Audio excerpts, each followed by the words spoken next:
Morning to all traders. Welcome to Marketinsights, provided to you by Orbex. Stavros Tusios.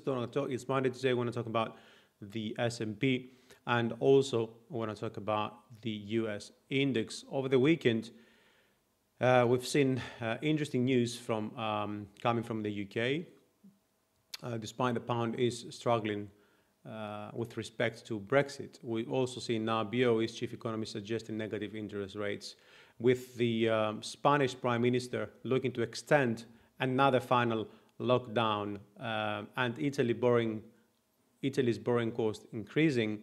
Then it seems that some flows are going to be redirected towards the dollar. We've seen, of course, the S&P and other indices losing some of their flows the week before, last week, due to the US/China spat. Now we've had Trump blocking some microchip supplies to Huawei. We're expecting China to retaliate, of course.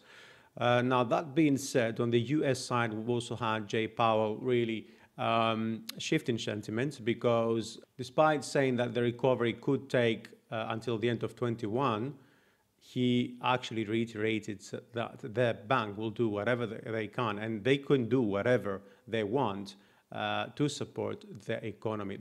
With risk increasing, the question is now, what assets are going to be supported? Well, assuming we're not going to see the situation between US and China deteriorating, because the news actually over the weekend for Huawei didn't seem to have really affected the market so far, then the S&P is looking like it's going to move higher. Now, I say that because purely we're seeing, first of all, the RSI over here. And secondly, this move down here, I mean, it looks a correction, okay? It doesn't look like an impulse to the downside. So that being said, this is wave X, right? That being said, we're still expecting wave C to end. Now, last week I had 5 labeled over here, okay? Now that's 3. So we had a double move over here with 1, 2, 3, 4, 5s in the minor degree, okay?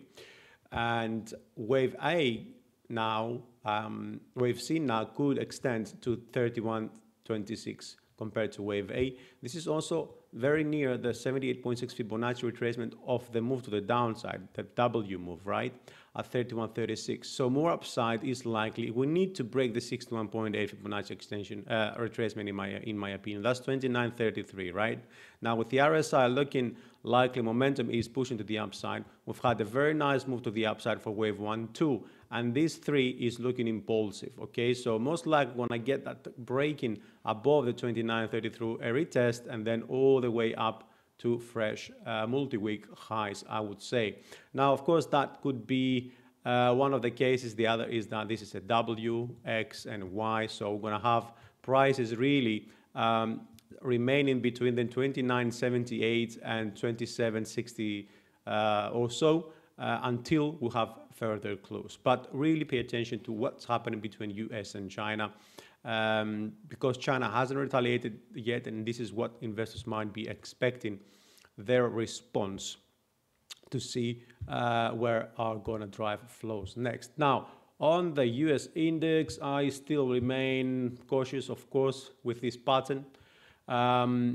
Assuming we are expecting this to be a 5-wave move to the downside to end, where was this? Near the, near the 97.83. This is the 61 Fibonacci extension of wave 1, of primary wave 1 over here. Okay, we've got 1, then, 1, yes, 2. So this is W, yeah, Y. Now, the thing is that we really stayed in this range for quite a while now. Last week, I changed my mind, my view, because of the hints, of course, and I turned this to a W, X, and Y. We were expecting prices to break down. Now, with prices moving higher again and still below the 101, which is previous wave 1, well, now I'm changing from a double zigzag to a triple zigzag, okay? So I'm still expecting prices to move to the upside. We have a double RSI signal here. This should push prices up one more time, and from there we can start looking for sales. Okay, if of course we break above that level, then we can invalidate the impulse to the downside, of course, and then start looking for new patterns. Okay, so that will be for the day. There's not much on the economic calendar to look at. Just to remember that we had the Japanese GDP numbers overnight, and they didn't really look good in recession as well, and probably way before COVID-19.